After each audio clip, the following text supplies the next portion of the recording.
All right, it looks like we're live, and this is Artcasters number 41, I believe. I'm here with Jeff Lafferty. Hey, everybody. And Kevin couldn't make it tonight, but we got an extra special guest host, Daniel Davis from Steam Crow, who was kind enough to fill in kind of last-minute thing, even though he just drove back from Denver Comic-Con back to Phoenix here where I live. So he was over in the Colorado where Jeff is, and now you're back down here. And I want to talk to you a little bit about Denver Comic-Con, but I just want to say, so he did drive back and everything. He said he may not be on his A game today because he's a little tired, but I can guarantee all you people that Daniel's B or C or D game is probably better than most people's A game when it comes to conventioning. So he's an expert, and it's been a big inspiration to me. I'm not going to kiss your ass too much more, but well, I'm sure to give you guys a good D+ tonight. So all right. I'll do my best. So anyway, we do want to, and I know we've covered Comic-Cons a number of times, but I did Phoenix Con, and then I did a kind of a different kind of con with work, and this is the first time I've hosted since then. So I did want to talk a little bit about that stuff, and definitely with Daniel on, I think you're going to get a lot of really great information. So. Daniel, why don't you tell everyone about Steam Crow, who you are, what you do, and everything?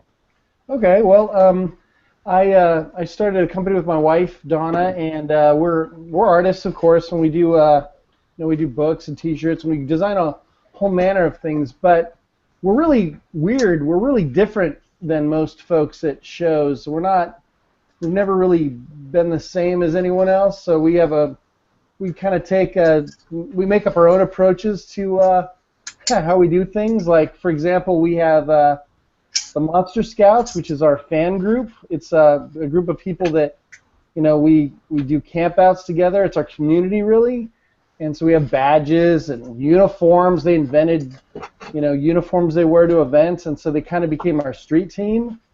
And, we do all kinds of stuff kind of weird and different. We don't really... When we started, we didn't just copy what other people were doing. We just made up our own thing, and that served us pretty well. But yeah, we make stuff. We make weird stuff for weird people that love monsters. So yeah. Yeah, I wanted to show. I'm going to do a screen share here real quick, and I wanted to show a picture of your Steam Crow Scout. So I wanted to show a couple pictures of your booth here. I don't know if can you guys? All right, let me see. Am I sharing that? Okay, there you go. So I don't know if you guys can see that. So yeah. That's one of your newer booths, right, Daniel? Yep. Yeah, that was at Denver last weekend. So it's showing a side that has our like Monster Scouts kiosk. So there's a little tent there that you can talk about the Scouts with us. And I'm just going to go back. And you've changed up your booth all the time. I mean, this is another display you had where it wasn't this like double-sided? That one wasn't, but that's made out of PVC pipe.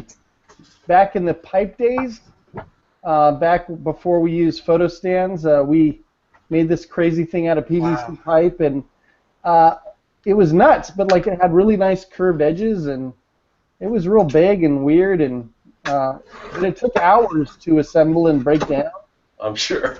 So at Steam Crow, we never do anything the easy way. That's one of our mantras for some reason. So that's my problem too. I'm finding out.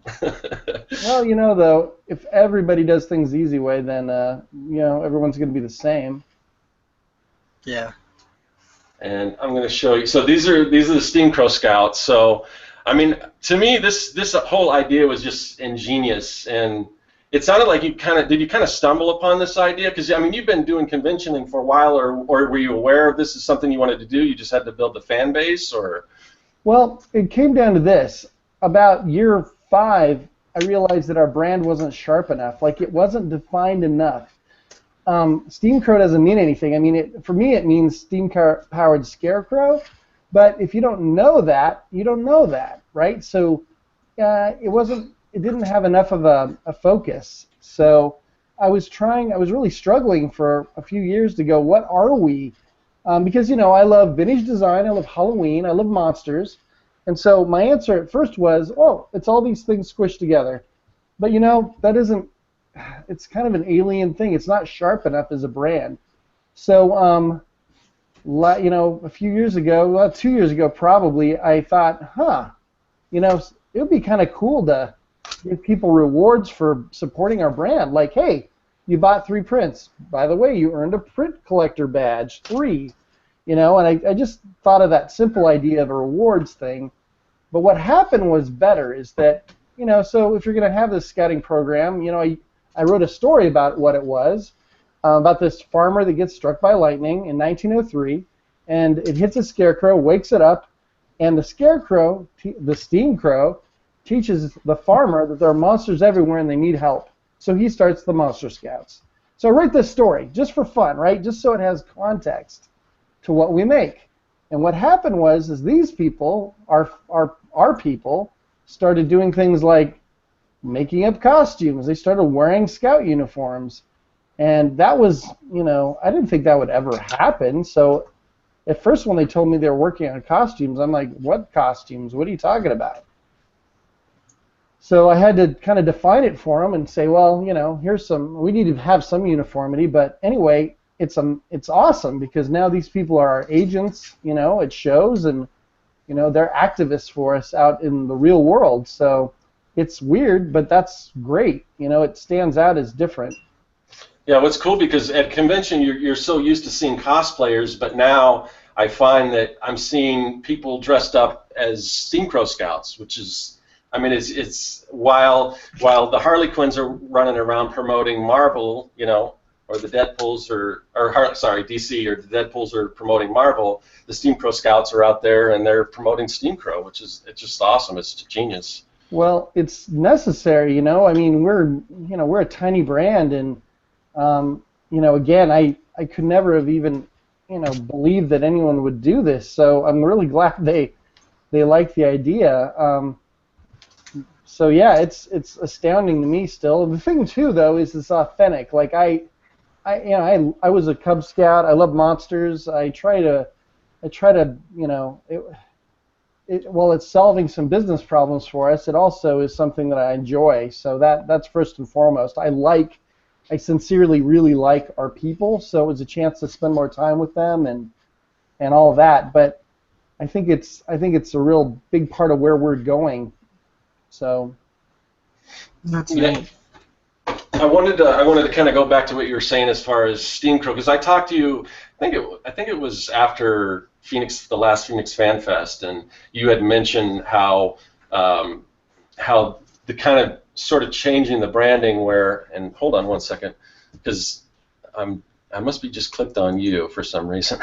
Hey Jeff, how do you get it so it'll go to whoever's talking?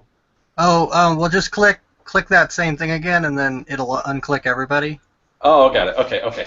All right. So anyway, so I was kind of I was talking to you about that, and you were saying how in addition to Steam Crow, the Monster Scouts, people understood what that was because they understand what a monster is and they understand what a scout is.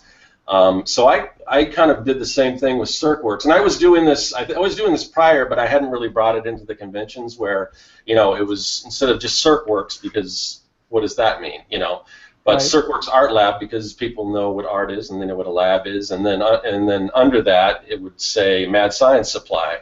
So it was kind of hard for me because you get. I'll kind of show you this. This is my previous booth last year, and if you see the Serkworks Lab sign, it's fun and it's funky and everything like that.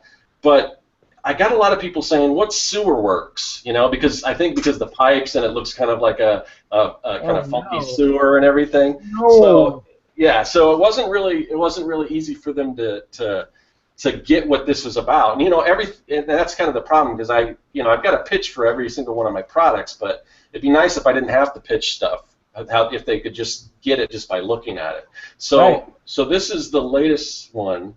You can, and it's not as fun, that's part of the problem, but it's a lot more clear, and I think people get it.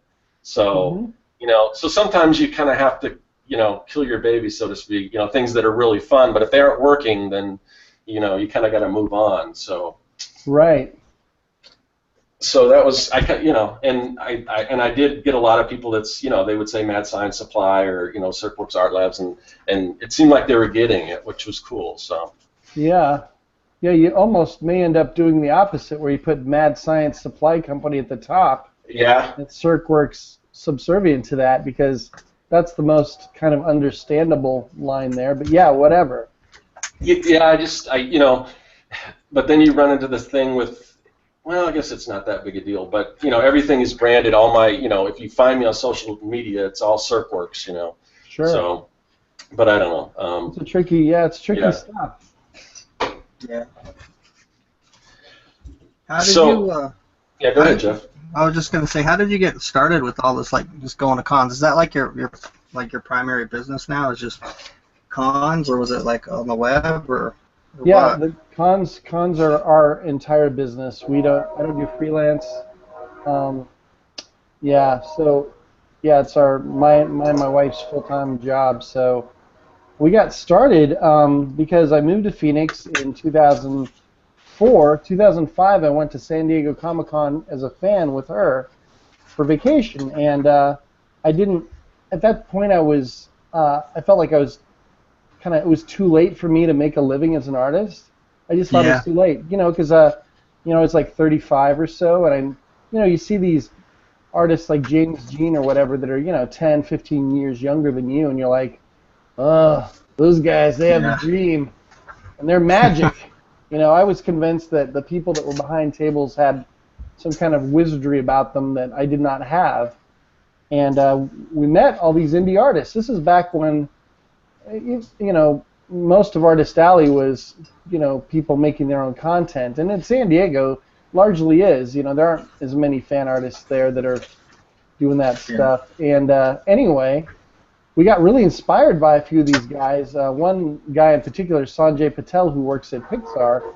And I was like, you work at Pixar? That's the greatest thing in the world. And he's like, yeah, that's about a job, dude. That's just a job. What I'm passionate about is this book I made. It really made me I was like kind of shook by that. I was like, what?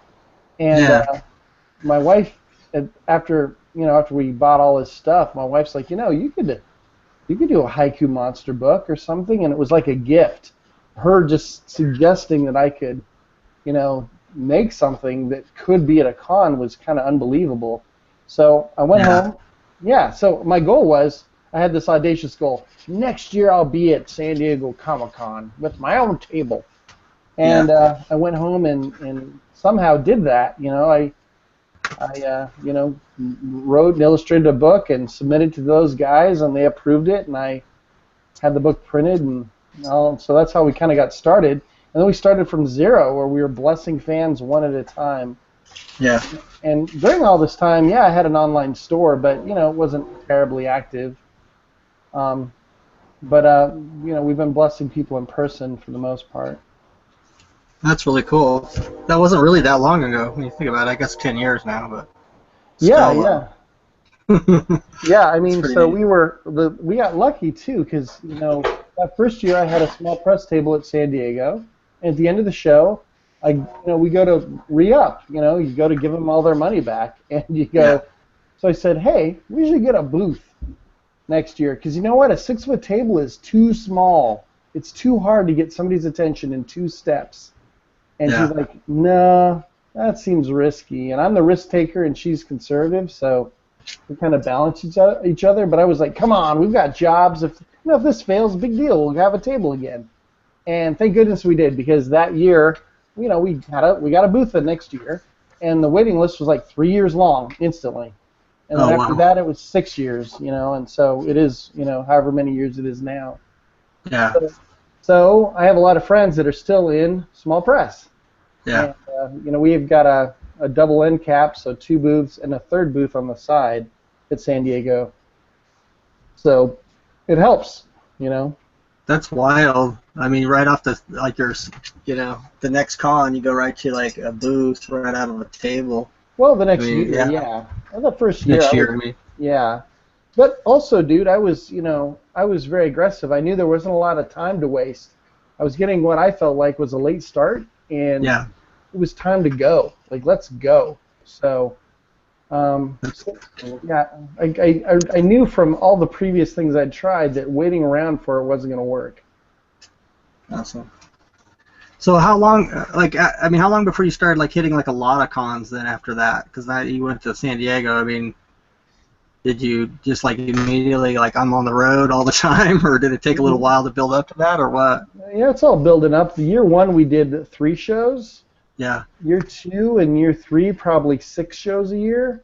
Mm. But 1 local and then the rest on the road. Yeah. And what that did was it made us, I mean, from the very beginning, you know, our first show was WonderCon. And, you know, so that's a big show. And so the second show we did was San Diego. So that changed my perspective immediately of what game we were trying to play. So that made me think, man, I wasn't competing with locals. I was wanting to compete on a national level any way I could. Yeah. So you know, when we came back home to Phoenix, you know, 9 years ago, you know, it was pretty podunk. Like, you know, people weren't doing too much out of the ordinary, you know. And we were, you know, we did lots of funky stuff as we were learning, but we realized we needed to do more than just a pop-up banner or something. Yeah. Yeah.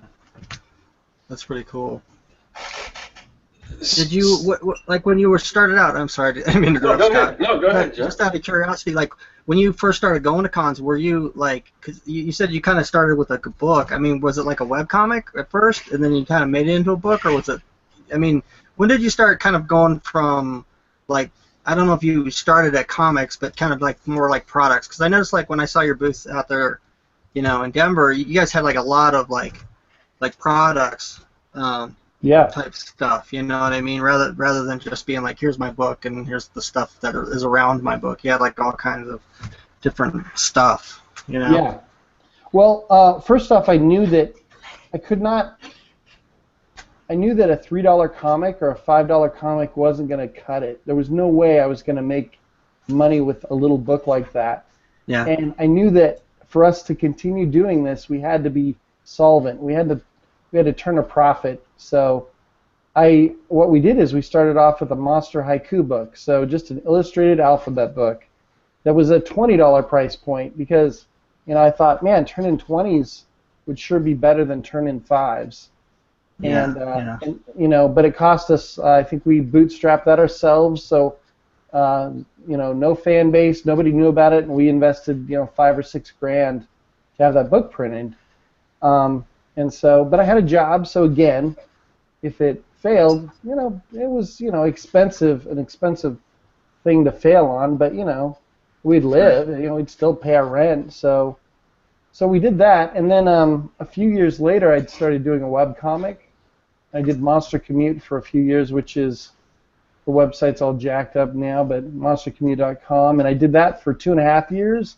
So I did 5 updates a week in color, but it was, you know, vector-based, so it wasn't like I was redrawing everything every day.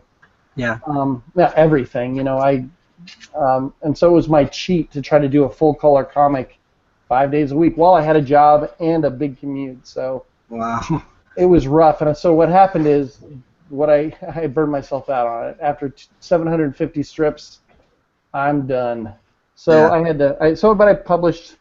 We published 2 collections of those. So we've done 5 books, but it turns out that merch, like for me, I'm a designer, so I'm not a hardcore just comics guy. So I know a lot of you guys are, you guys, I don't mean it in a bad way, are really like, it's about the books, and that's great. Like, I have no qualms about that. But for me, personally, I'm a designer that loves to make lots of different stuff. And so, you know, I want to make books, but I also want to make, you know, pint glasses, and I want to make T-shirts, and it's the whole thing is this experiment of getting to make lots of different things. So I enjoy that challenge and learning and all that. Yeah. And some products, you know, work and some fail. And, you know, that's part of that game and that experiment. So, yeah, some things like I can't figure out I've made products that I don't know how to sell them for a few years, and then finally I kind of stumble on a display method that finally works, you know, or so, you know, it isn't just you know, an easy, just, we did this and it worked, you know. Right. Lots of failure along the way. a lot of people ask me, they kind of want to get to like where we're at, but they don't want to make any mistakes. And I'm sure you guys have talked about this. Mistakes are valuable. Mistakes are lessons that sting and stay with you. So if you avoid them all, you don't know much. Yeah, but the one thing I will say, you learn from mistakes, but you can also learn from other people's mistakes the same way you can learn from yours, and that's kind of, seeing some of the things that have worked for you. Not that they're necessarily going to work for me, but I've heard you talk about certain things that don't work, and that kind of helped me sort of maybe avoid those things, which is good. But things change too. I remember you saying a while back that just T-shirts just don't work because you have to carry all the different sizes and everything like that. But now it seems like you sell a lot of T-shirts, and maybe it's just because the landscape, maybe people aren't buying prints the way they used to, or at least certain kinds of prints or whatever. But it seems it seems like T-shirts are a big part of what you're selling now.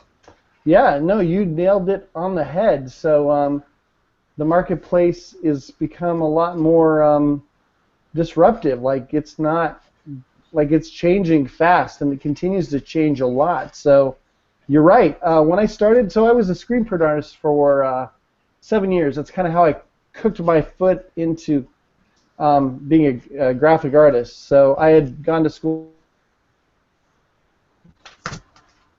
You there, Daniel? Oh, he froze up. Uh-oh. He's still there. I don't know if you can hear us, Daniel. You froze up. You could probably, I don't know if you jump back out and hit that link again and jump back in the chat, if you can hear us. Yeah. I don't know if I can I boot him out and then he'll No, don't kick him, because I've done that before, and then what it does is it bans him. He can't get back in. Oh, okay, yeah, all right. Well, hopefully he can still hear us. Yeah, he's probably still talking. That could be too. I've done that too, where I just keep talking. So, well, until we can get Daniel back on, hopefully we can. How did I know you didn't go to exhibit at Denver, Jeff, but yeah, but I actually went as a fan, I actually went as a fan, which is pretty crazy because I don't think I've done that in I don't know when. Yeah. But it was a total blast. I actually had like so much fun. I usually complain about cons and all this stuff that I thought was I went with my son, and he dressed up as Iron Man, and we just had a really fun time doing all like the goofy con stuff that like everybody else does, like posing with cosplayers and just looking at all the junk, you know what I mean, and strolling through Artist Alley, checking all this stuff out. Daniel? Hello. Hey, I don't know how long you were talking before you froze up. Oh, probably hours. I had a whole book I was telling you guys about it. And I did a really elaborate puppet show that was great. I think we're talking about the changes, and that's one thing I actually wanted to go into a little more. But the way, because to be honest, I'm kind of getting frustrated with cons and kind of where they're going. And lately, it seems like I'm not increasing the way I was as far as sales go and everything.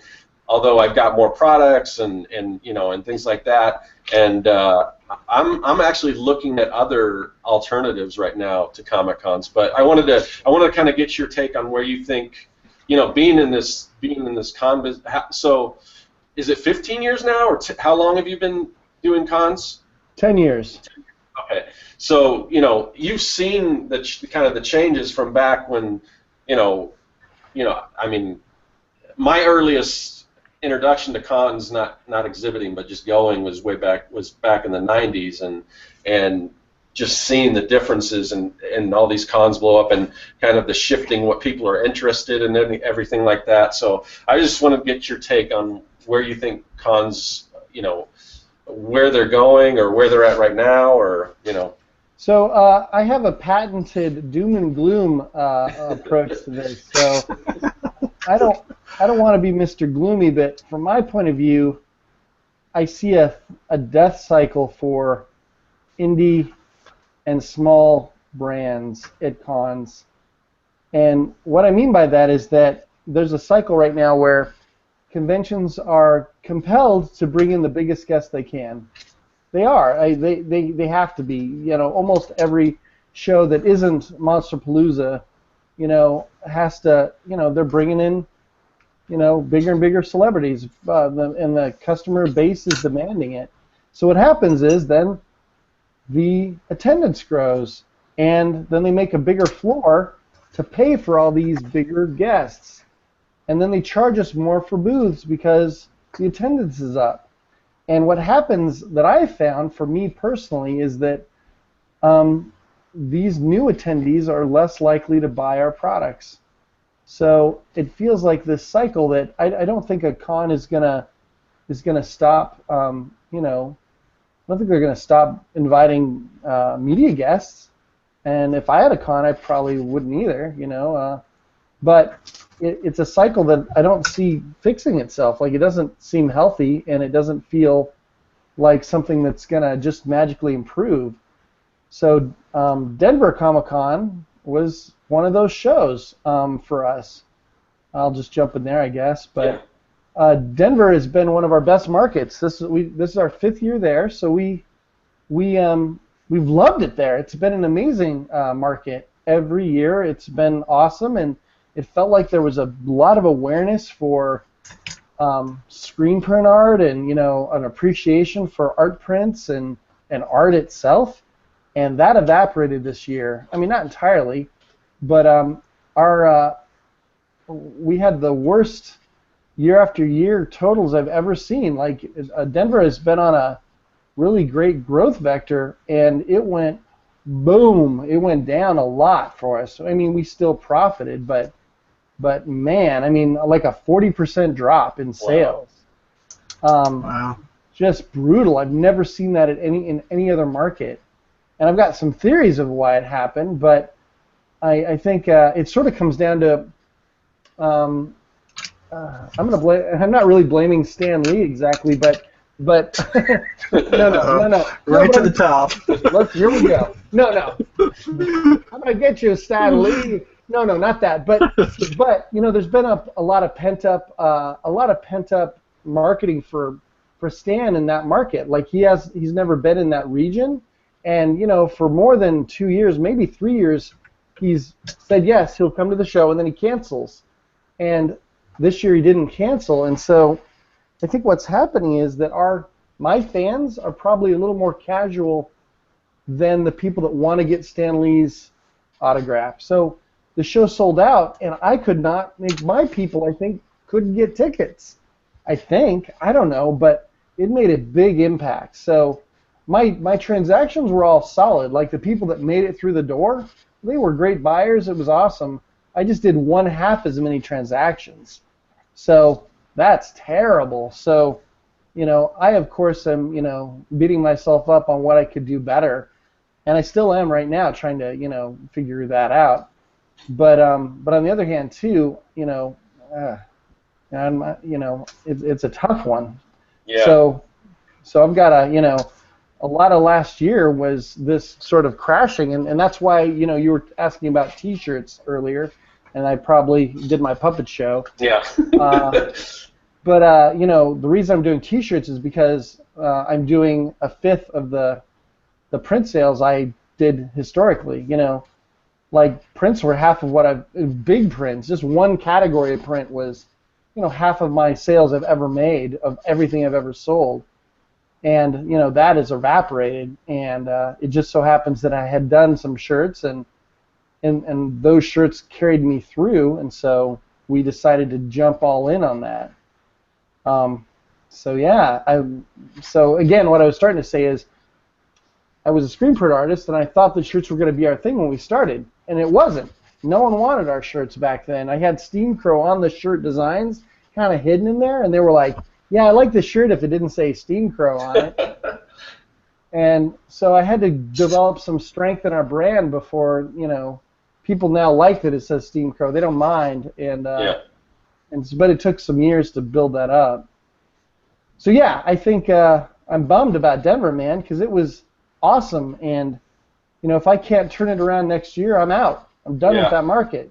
Oh, sorry, go ahead. No, I sure hope we can. Yeah, me too. I mean, I was talking to Jason Rogers. My booth is just next to him at Phoenix, and he was, he was saying that he stopped going because of some turnovers or something they had, and he had a real bad experience. So I thought that was the case with pretty much everyone, but it seems like, I know you are still going, and there's some other people I heard that went, and it was a good show for them. So yeah, I don't know how much of that had anything to do with them kind of. I don't know if they changed management or something happened from what Jason was saying.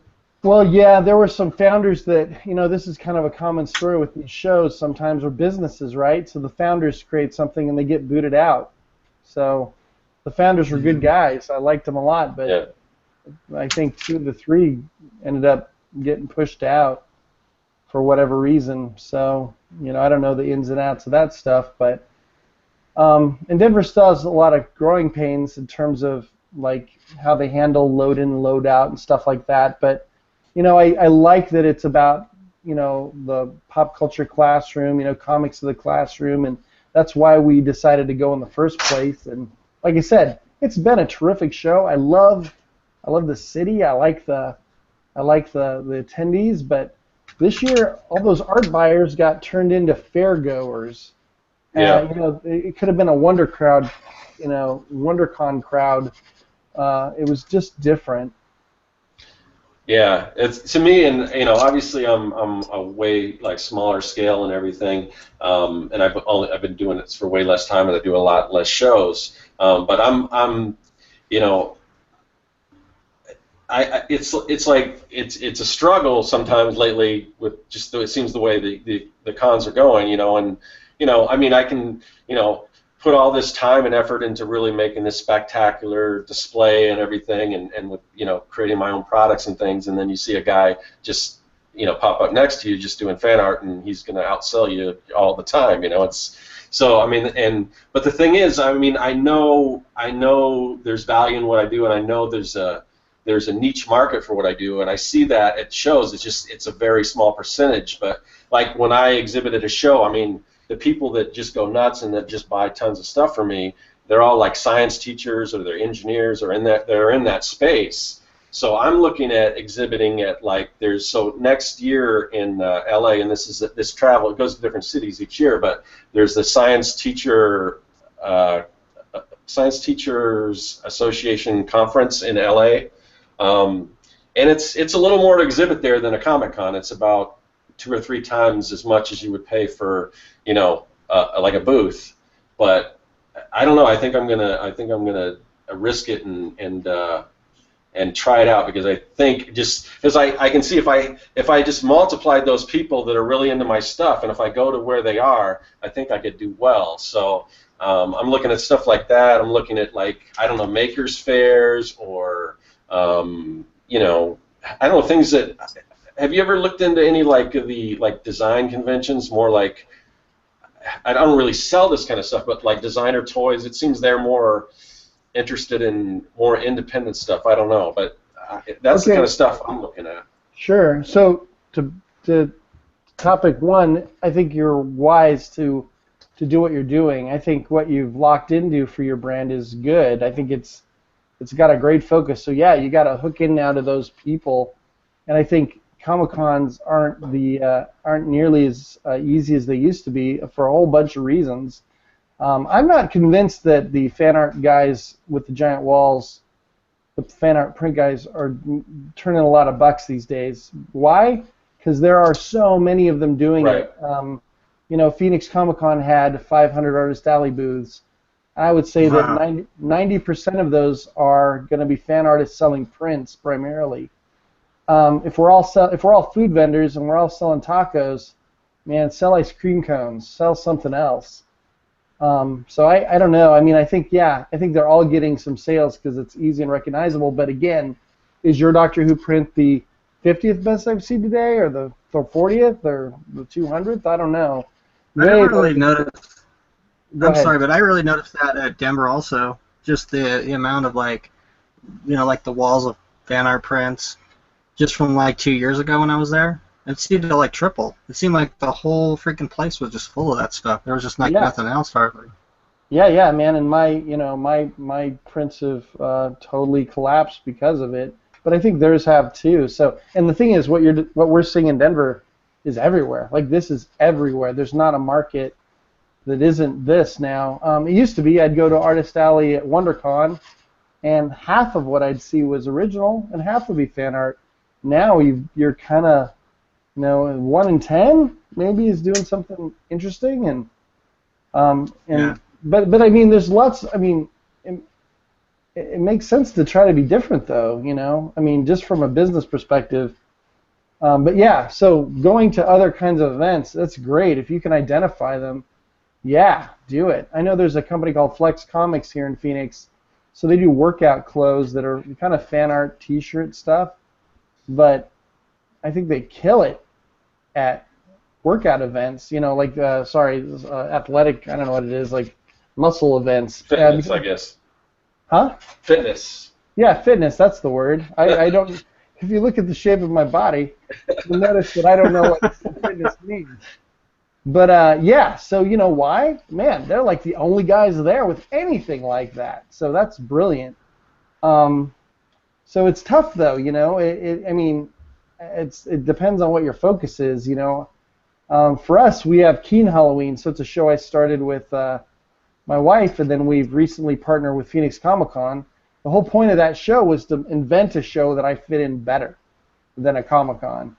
And so yeah, it's tough for me in particular. I don't know what that show is yet, but Halloween's closer than a Comic-Con.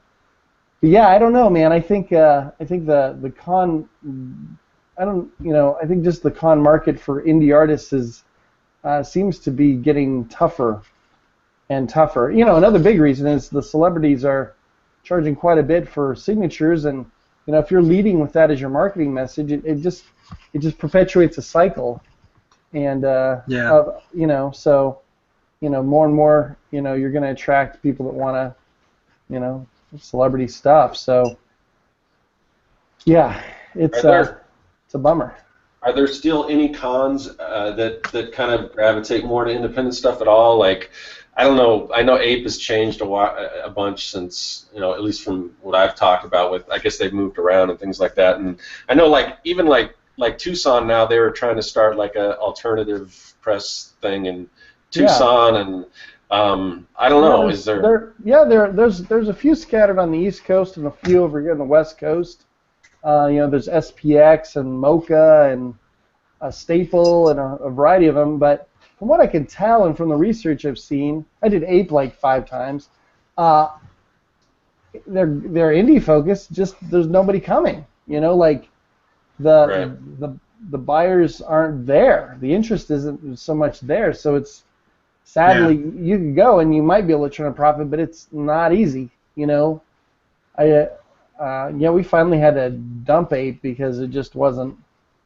Like every other show grew, and Ape just kind of stayed the same. So it's tough. I mean, again, you might just have to get completely out of a comic market and go to something else that makes sense, or make up your own event, that makes sense. But yeah, things are changing. I mean, there's just so many cons, and I'll tell you, man, it's bad when, I think one of the other flaws of Comic-Cons right now is that there's no identity to most of them. They're just pop culture signature events. So, I'll be in a room and I might forget for a second what city I'm in, and I can't tell by looking around. Yeah. There's no identity. Yeah, because I'm wondering, because now Phoenix Comic-Con, they've got Phoenix Fan Fest, and other than the scale of each event, I don't know what the difference is, And even now that they're moving it back to Central Phoenix instead of the West Side, which a lot of people didn't like that because I think people from the East Coast don't want to drive out to the West Coast, our West Side. But for me, it was convenient, and you don't have to pay for parking or anything, so you save a little money there and all that. So it was all right for me. I mean, it was never a big money maker for me because it was a brand new show, but it was kind of nice to have something there. But now that they're kind of moving it back to the Phoenix Convention Center, I don't know what the difference is. It's just like another show at a different time. So yeah, I think that they're probably trying to figure that out too. It's just tough because from their point of view, what works is get some celebrities and get a Right. bunch of comic people to buy tables and booths, and and that makes sense. But yeah, I don't know. I don't know what that difference is either, but I think it needs one. Yeah, sometimes I kind of liken what's going on in the comic book or the comic convention world to sort of Hollywood, because I mean we're just seeing so many like remakes and prequels and sequels, and there's not so many new ideas, and you would think hopefully at some point in time people are just going to get sick of that. You would think. So I don't know if maybe there's a silver lining somewhere up ahead where people just, the same thing will happen. I mean, obviously this hasn't happened yet in Hollywood, but but if that does happen, maybe that could happen with conventions as well. It's possible. I mean, I'm a Gen Xer, right? So for me, I didn't really want what everybody else wanted. Like Right. I didn't want to.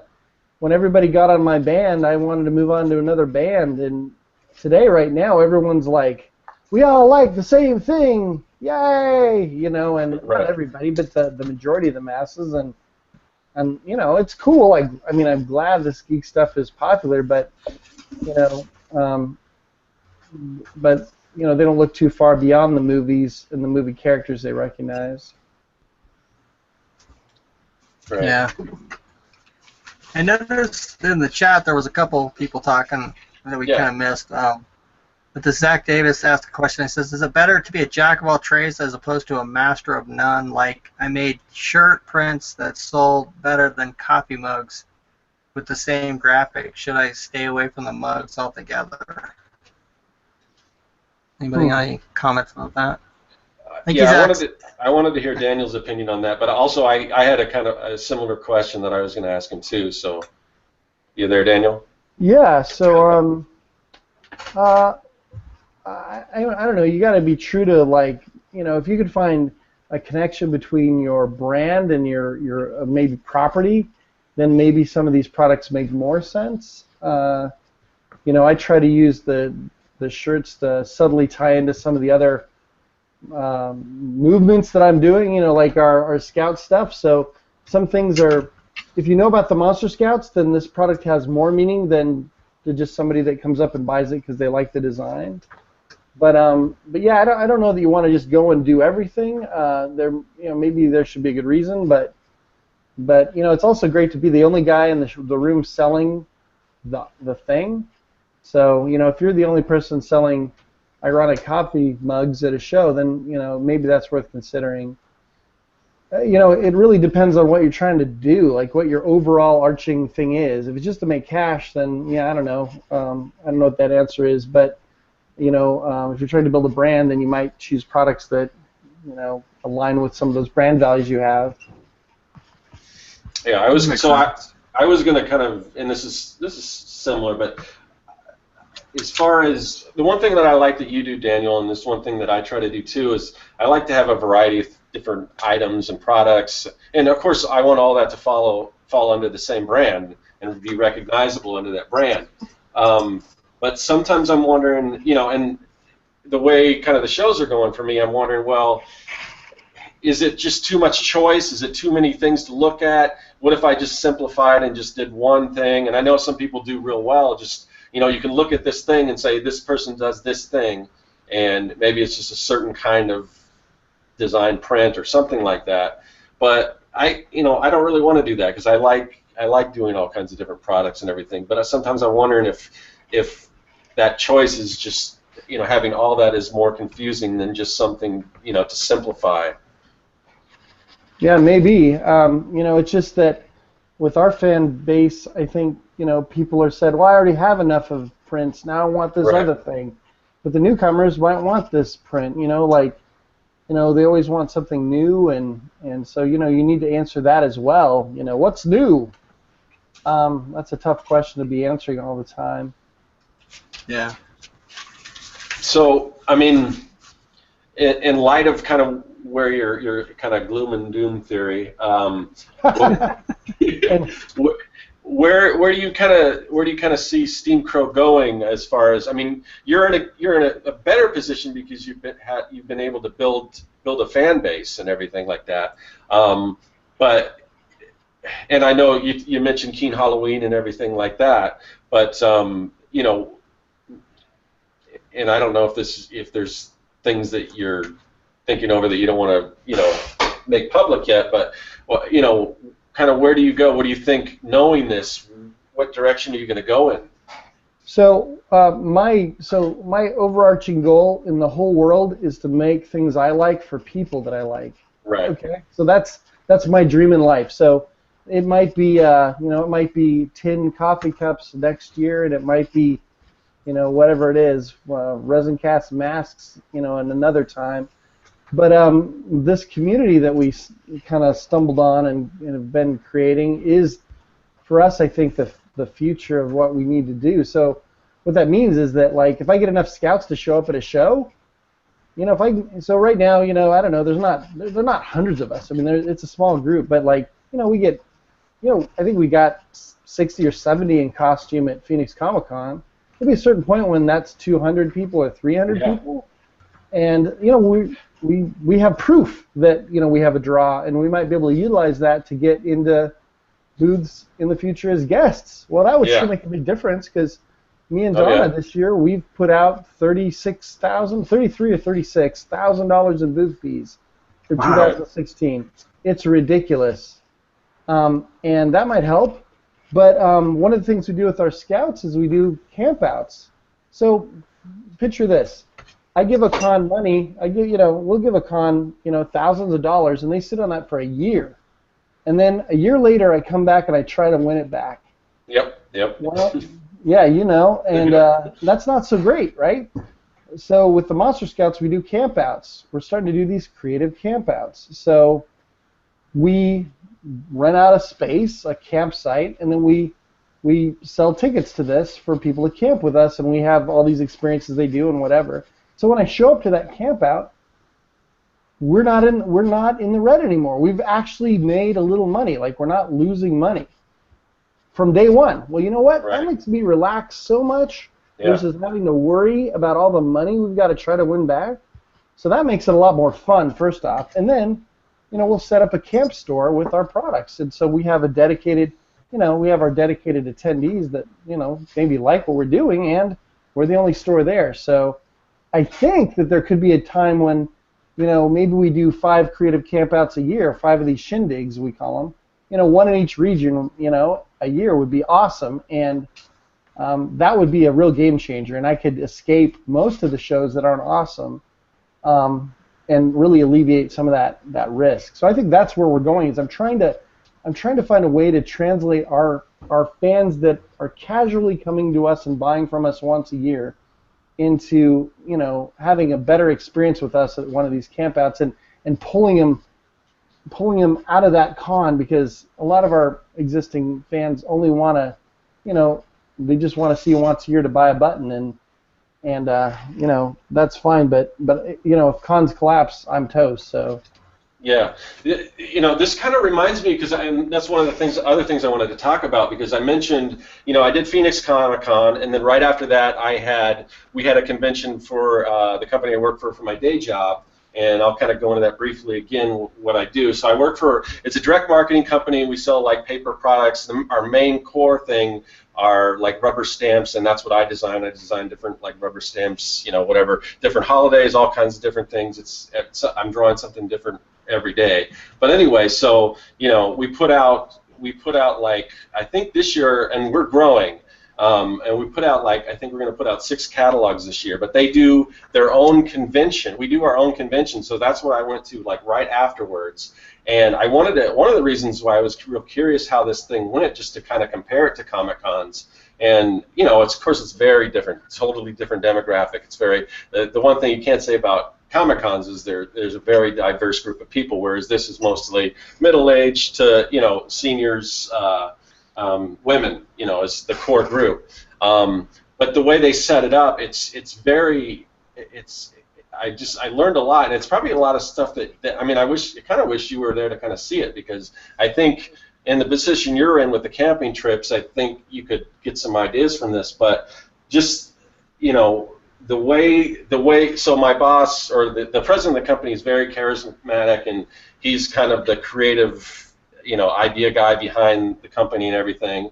And so, they get up on stage and they do presentations on, how like basically just introducing all the new products. And we call them coaches. That they do shows and they sell our products out of the catalog.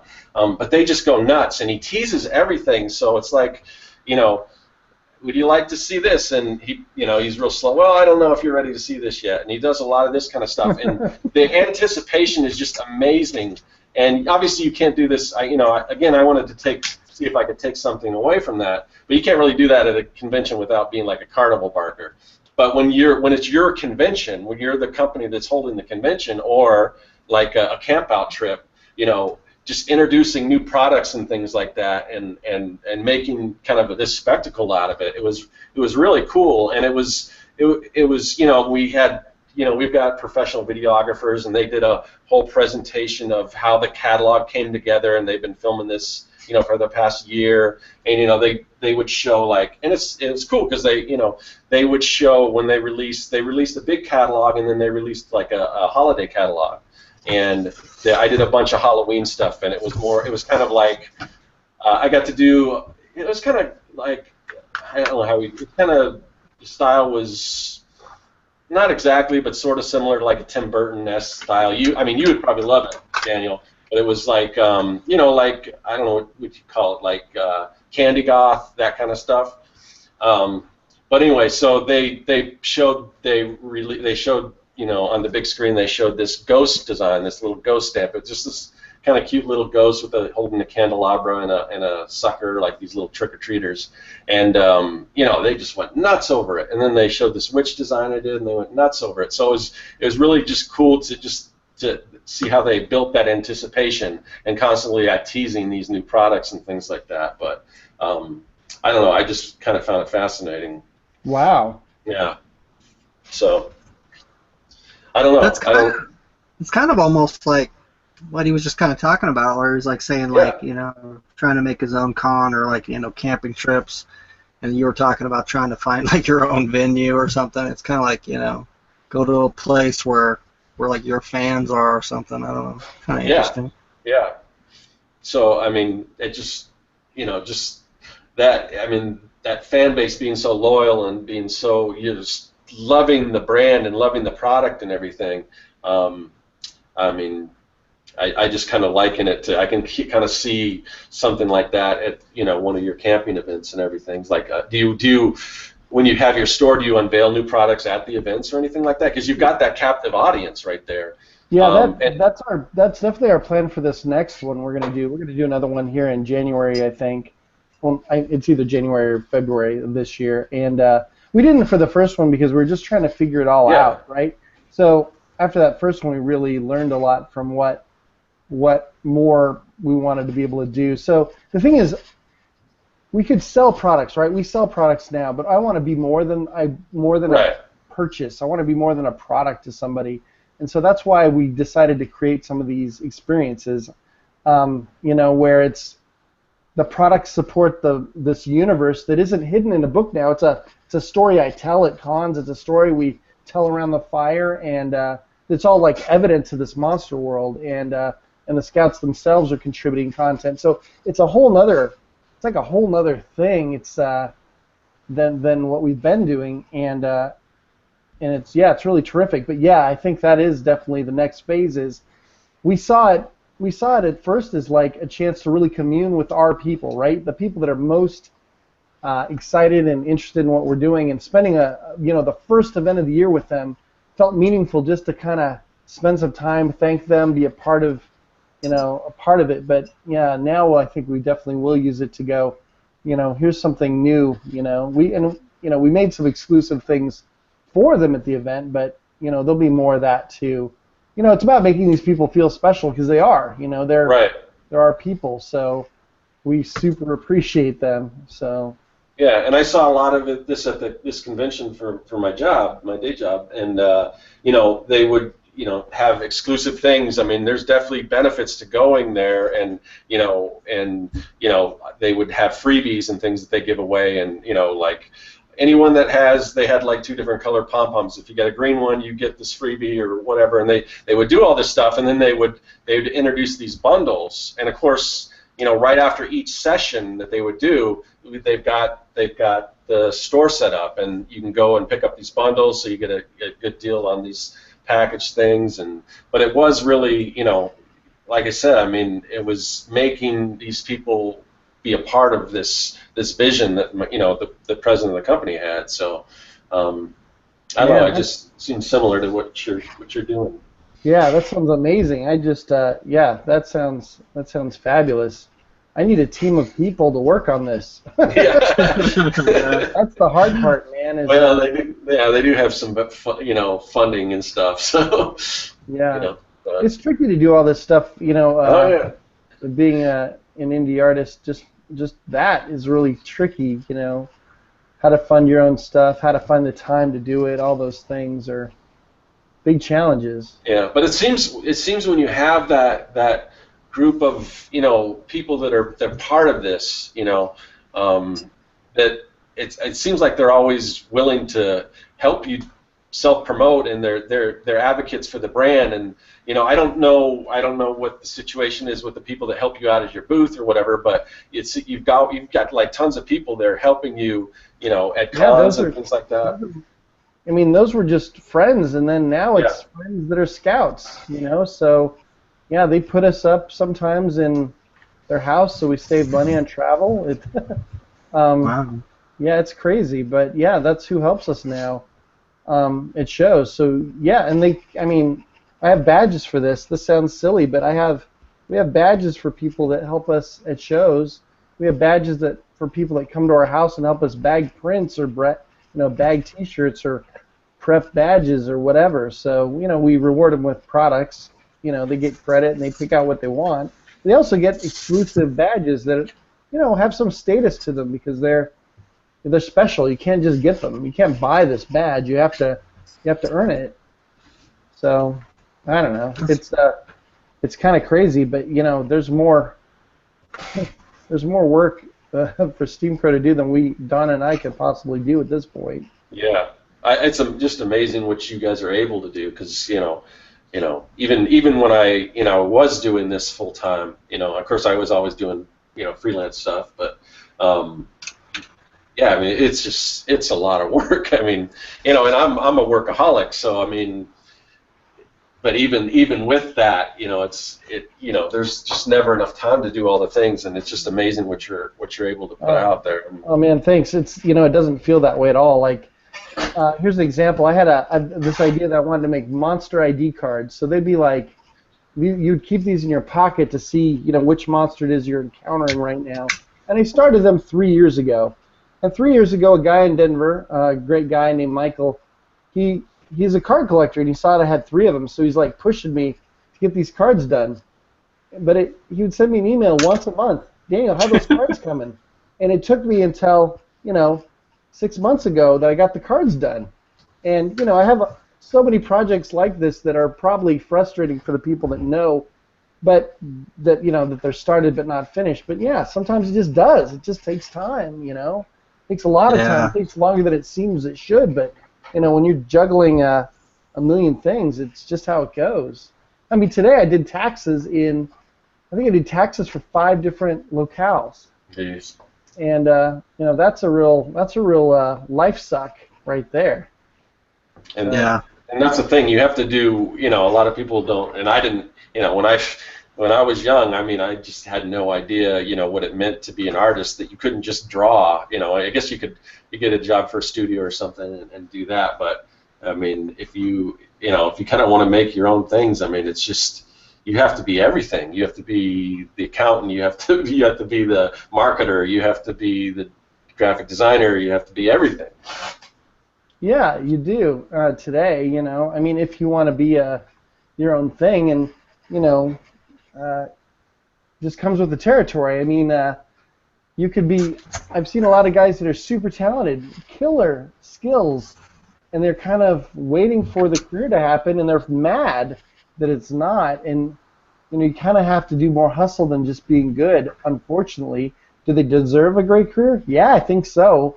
but it doesn't really work that way in the real world for very many people. A few people luck into it, but Yeah.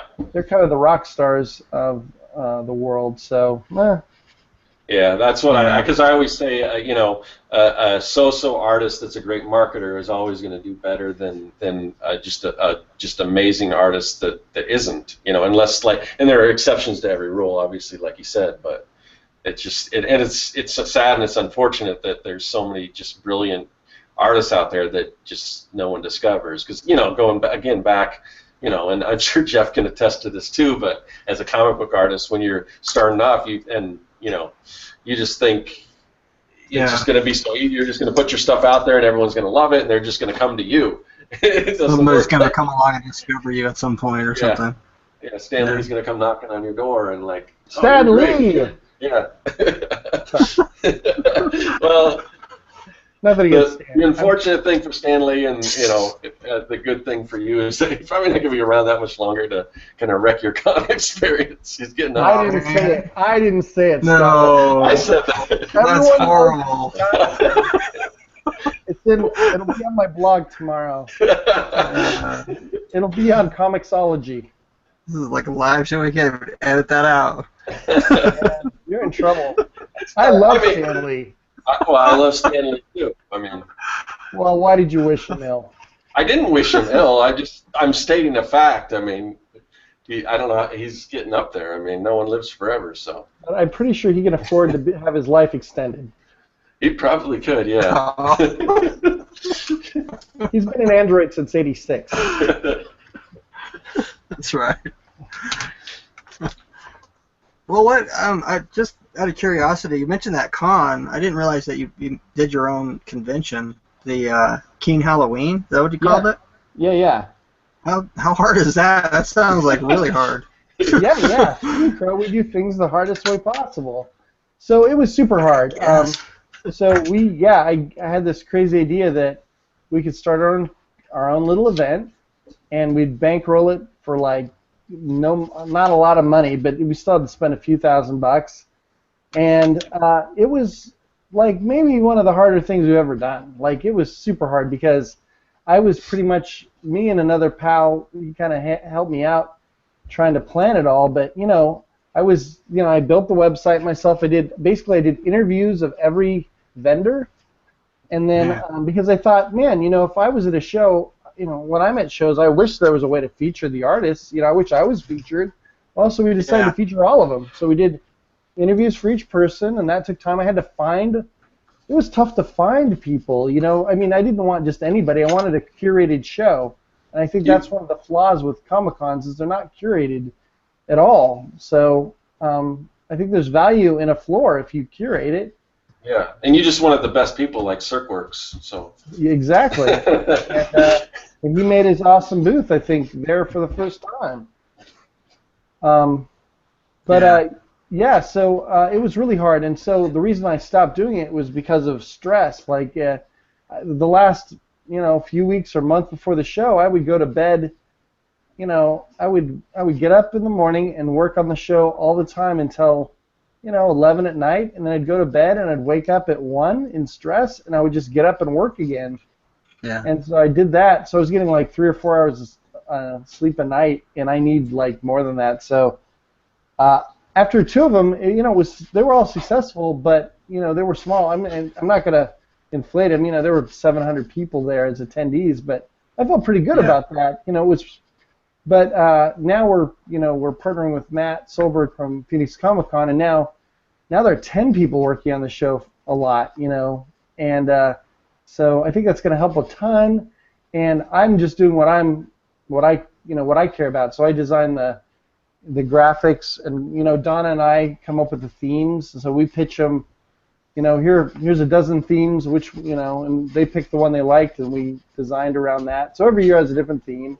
And then we're basically we're not the steering committee, but we provide the vision. We try to inspire that team to go and kind of understand what we think, would make this show great, and they've been really good about it. So anyway, the good news is it's going to be at the Phoenix Convention Center. Well, we've never had a good location. It's been in weird places, so So yeah, it's crazy, but a ton of work, and yeah, I just felt like I had to do it if I was going to try to make some of my own weather. Yeah.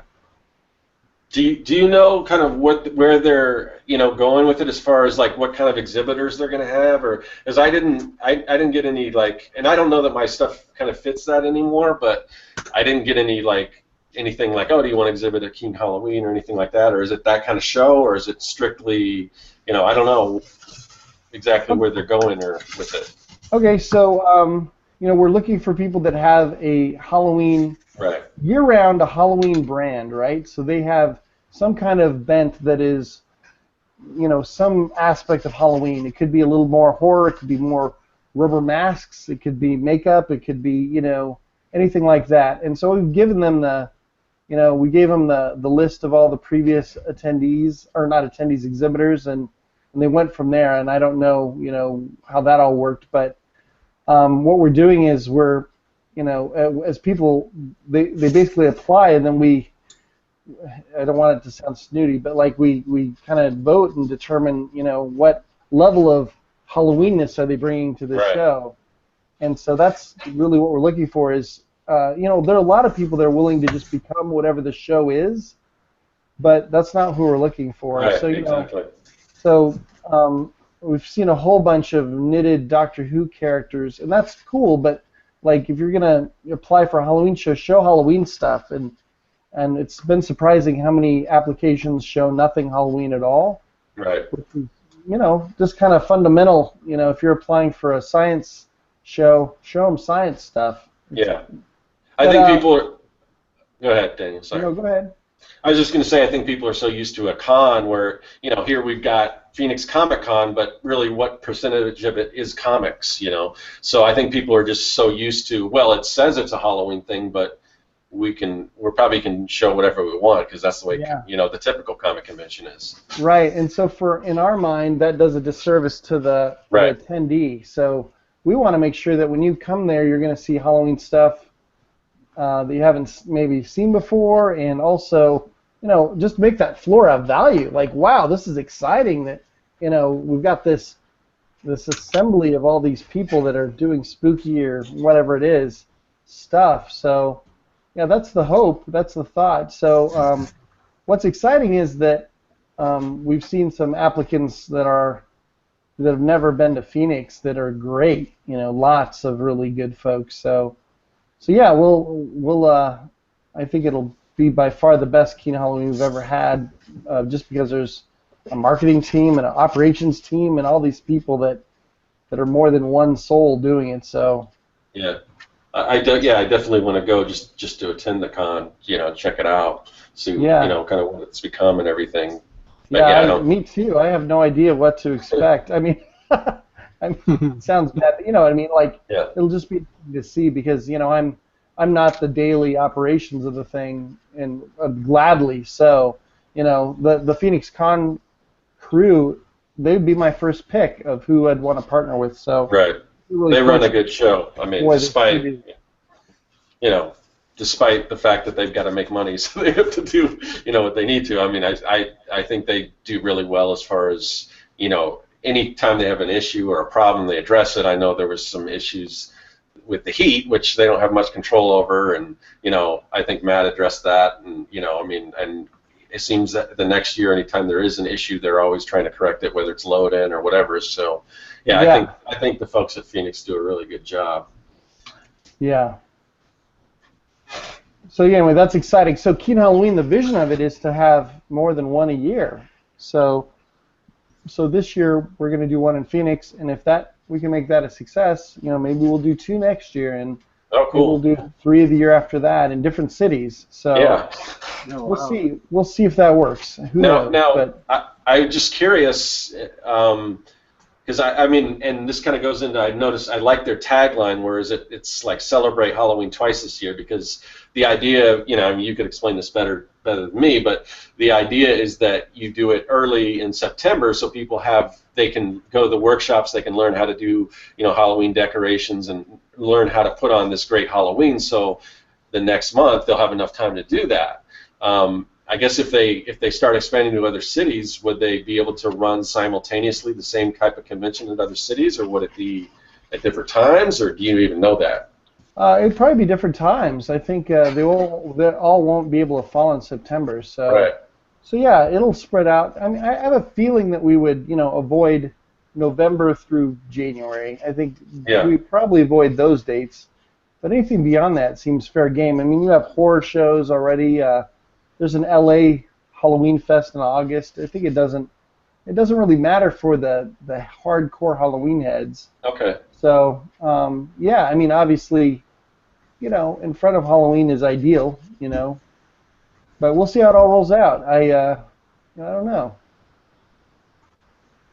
Yeah, it'll be very interesting. I'm just kind of, I was bummed out when you said you weren't going to do it, but I could definitely see your reasons, because you did a couple of years, but it's nice to kind of see it coming back, and that you don't have to deal with all that. You can still kind of, you can have your somewhat still have your vision and a place that you can exhibit at that is definitely going to be more your crowd and everything. So absolutely, yeah, and we made some really good friends and fans from Keen Halloween. So people that were new to Steam Crow, which was great. That was their introduction.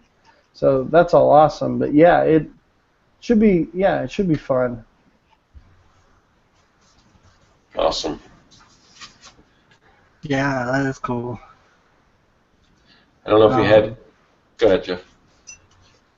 That's just what I was gonna say. Thought I saw something else in the chat, but actually I think it was Daniel talking to somebody else. So. Yeah, it looked like he was talking to Sean, who. Oh yeah. Yeah, he Sean. So Sean Tiffany, he was on last week, and because I wanted to talk about DenverCon, and so we were going to have him back on this week, but I think he had the con crud. So I'm glad we got a chance to get Daniel on. Although I was kind of, it's unfortunate the news wasn't all that great about Denver. So. Yeah. I'm sorry. Yeah. Again, I have high hopes for the future, but boy, it was shocking just how the show rolled out. I mean, I've had the same booth placement. I had new products this year. We did everything I know how to do to try to make it work. But something was in the air for us, and most of my pals. Yeah, and like Phoenix for me, I mean, I had great placement. I mean, it was busy aisle, the main aisle kind of, and it still was I did turn somewhat of a profit, but I don't know when you factor in all your time and everything like that, and I don't know, it's just tough. And now I'm considering seeing if I can go back to Artist Alley, just because I kind of want to stick with it a little longer, but.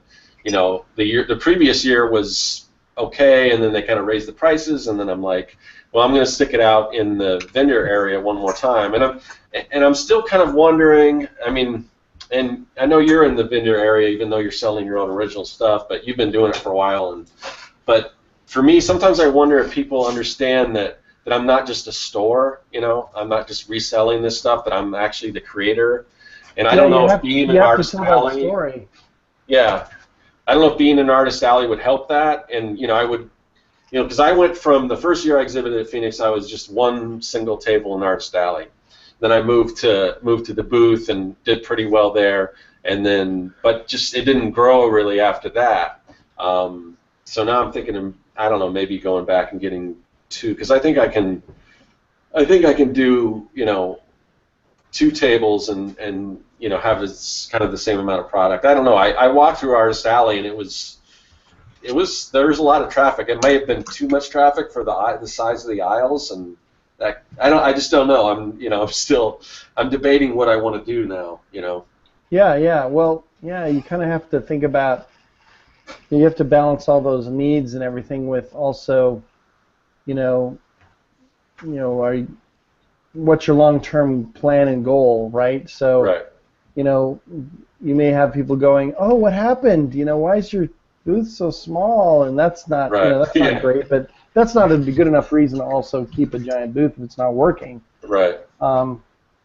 Yeah, I don't know what the answer is. Phoenix is pretty, their Artist Alley tables aren't too much worse than an inline booth, so they're very generous with their depth, and hopefully that'll stay the same. Most shows, it's not very generous at all. So this year we're going to Alamo City, which is in San Antonio, and we had a bad show last year because we were next to Ultra Sabers, the Star Wars guys, and so they don't control their crowd, so they work in the aisles, and their crowd, because it was right before Star Wars, was nuts. So we lost a 20-foot facing of our booth to their butts. No one could even walk and look at our stuff the whole show on that side. And then they promised to give us a great spot, which turned out to be next to Celebrity Row. So we're in the back. We're in the very back of the whole hall. So it's a huge L, and so it killed us. So we bought 3 Artist Alley tables because why not? People there had 20-foot tall print walls, right? And they were selling T-shirts and whatever in Artist Alley. So have you done that show? Yeah, I did it. Oh, what do you mean?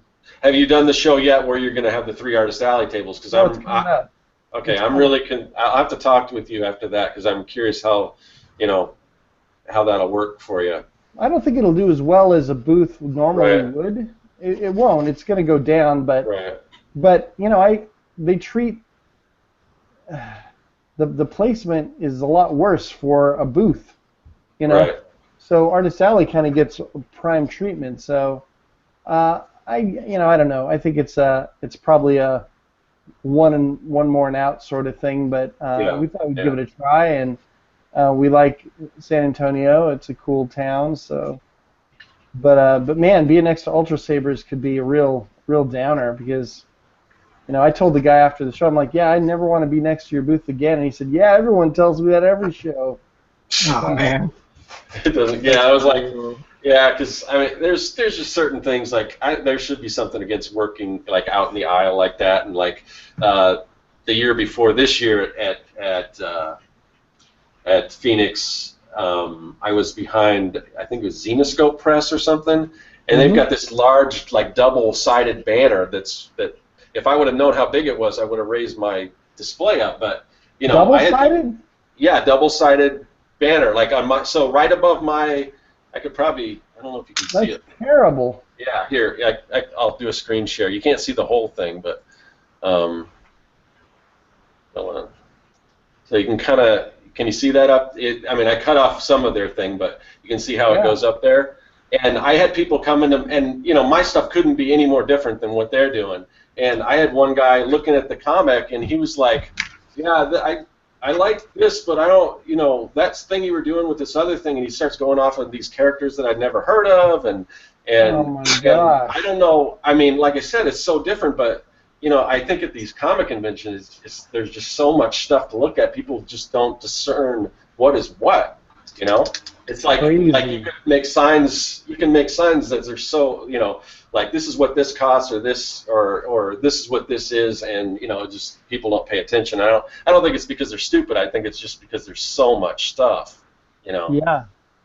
So, but yeah, and that happened a couple times where, oh wait, you're not Xenoscope, and then they go over and it's like, so that kind of stuff. I think there should be rules against things like that. Well, most shows do have those kind of rules, but.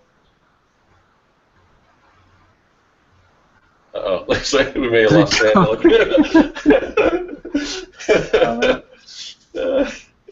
Let's see how long he talk. Yeah, well, hopefully he'll hop back on, and we'll probably close it out soon because we're rounding the hour and a half time thing. But I do want to let everyone know where they can find Daniel and everything, and any last things. But if anybody's got any questions or something in the chat, throw them in there now, and we'll ask. So I think I'm still screen sharing. I'm going to stop that. Okay. All right. So hopefully he'll pop back. He's probably still talking because his icon's still there. Yeah. Where did he leave off? Because that's the hardest thing, Well, he was talking about the rules of the con, and I think he was going Yeah. Crappy those guys were that big banner, backwards banner or whatever. So, which that does suck.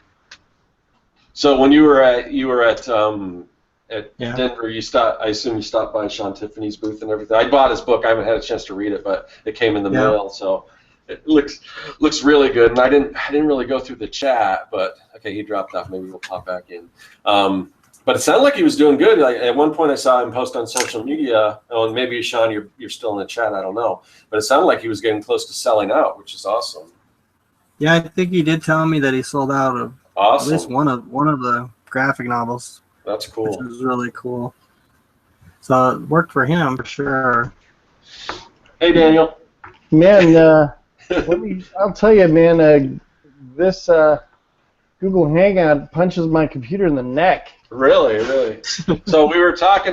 We probably won't go for too much longer because we've got like an hour and a half. But I definitely wanted you to finish your thoughts and then kind of, anything else you want to say and wrap it up. But we were talking about kind of like rules at cons, I think, before you got cut off. So again, I don't know how long you were going. I went on for a whole long time, and then I showed you guys how to make a really great crepe, and it was really a delight. I mean, I think you really would have enjoyed the crepe recipe. Nice for breakfast. So I'm not mad at you.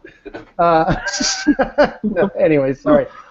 Just that, I wish the cons would, enforce the rules a little bit more, and also, have benefits for people spending more money. Just that, I don't know that it's a great thing to be able to have a 20-foot tall T-shirt tower in Artist Alley, because, man, I had to buy a booth to do that, and right. or whatever. So some shows have a height limitation based on how much you're spending, or not how much, but basically your booth space. So, for example, in Artist Alley, you can buy one table and have, it'd be 8 foot high. Right. If you buy an inline booth, it's 10 or 12 feet high. You buy an end cap and you go a couple more feet. You buy an island, you get more. So I think that's a good way to do it. But whatever. No one wants to be the bad guy. And if you run a con, I mean, these are also your customers, and you want to take their money. So I get it, but I wouldn't mind them policing that a little bit. Because if you have rules, if you're not policing them, they're kind of right. Well, I noticed that at FanFest, which seemed to, I mean, at FanFest it was in the stadium, and the ceilings were hundreds of feet high, I guess. I don't know. They just went on and on, but they did have a height limitation, so I set all my stuff up to that height limitation, and then I saw people they were way above that, and I'm like, well, that's going to be the case. I'm going to raise mine up a little bit. So right. But then so I don't think they really police that very well. So yeah, I understand nobody wants to. Yeah, but right. I don't know. Yeah. All right. I don't know if there was anything else you wanted to ask Daniel, Jeff. I can't really think of anything. It's been fun having you as a guest. Really insightful for sure. Yeah. Yeah. Thanks. Again. Thanks for letting me be on here and all that, and yeah, I don't know. Go ahead. What? So I was just going to say again, I really appreciate you coming in at the last minute like this, and I just think there's a lot of value. I wish there was more like comics cons are great, and but people need to hear this and going into it so they kind of know the facts and everything, and take that into consideration, because I've been watching a lot of videos. I just watched one by Will Terry, and he just started off and he's doing great. Of course, he's selling fan art, and he's got a different enough spin on it that he seems to be doing well and everything. But that's not always going to be the case. So you really have to be aware of how these things work and everything. Yeah, well, I think there's a lot of market forces at work. There's an awful lot of cons out there, and people are sometimes getting fatigued and all that. But yeah, I love them. I just from what I've been watching, it just seems like they're not getting easier from my point of view. Right. Being famous helps. I think that's a good thing. If you be famous, that's great. think cons will be great for those guys. Yeah. Well, I mean, and some people go to cons just some people don't just kind of do it as a hobby too, and that's okay as well. I mean, they just go there to show their stuff and talk to people and all that. So absolutely. Yeah. So yeah, I love them. I just I love them, but I want them to succeed. But yeah, it's got to be got to keep on changing to make that work. right. And that's something I've kind of watched you do, throughout, at least as far as I've kind of been aware of you and everything, and just to see how far you've come, and despite all that, I think it's amazing what you're doing, and I think you're going to continue to prosper and find new ways when other things aren't working and everything. So, and I'll be there to take bits and pieces of what your successes and hopefully apply them to what I do. Excellent. So anyway, let's. I wanted you to let everyone know where they can find you online, where they can find you on the internal networks. Yeah. So steamcrow.com is our site, and if you look on your social media of choice, look for Steamcrow, and you'll probably find us. Primarily Facebook, Twitter, Instagram. We're on Pinterest even for fun, but I'm not on a lot beyond that. I think we've got a Tumblr too, but.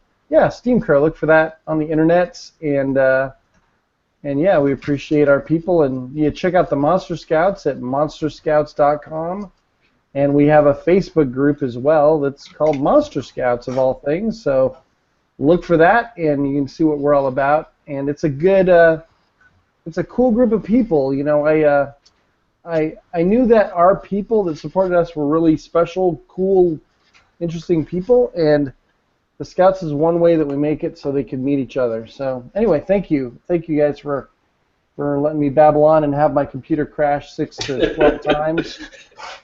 No problem. And puppet shows and crepe recipes. Thanks, Daniel. And so you can find me kind of like Daniel, but instead of Steamcrow, just look for Serkworks. I'm on Facebook, I'm on Twitter, I'm on Instagram, obviously YouTube. You're here, you're on my channel, and I started doing Snapchat too. I don't think I snapped anything today, but I've been on there fairly regularly. It's something new but I kind of like. It's the stuff I'm doing there is more kind of behind the scenes, behind the fourth wall. It's behind the underground layer, I guess, kind of pulling back that veil. So.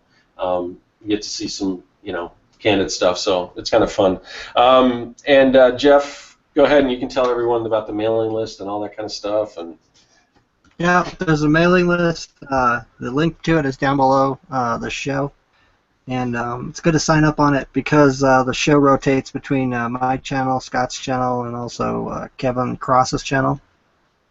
And I don't spam you or anything. I just send an email out right before the show starts that says the show's starting. So everybody sign up for that. And my website, jefflafferty.net. And see you guys next time, I guess. All right, later. Thanks again, Daniel. Yeah, thank you very much. I'm going to stop the broadcast.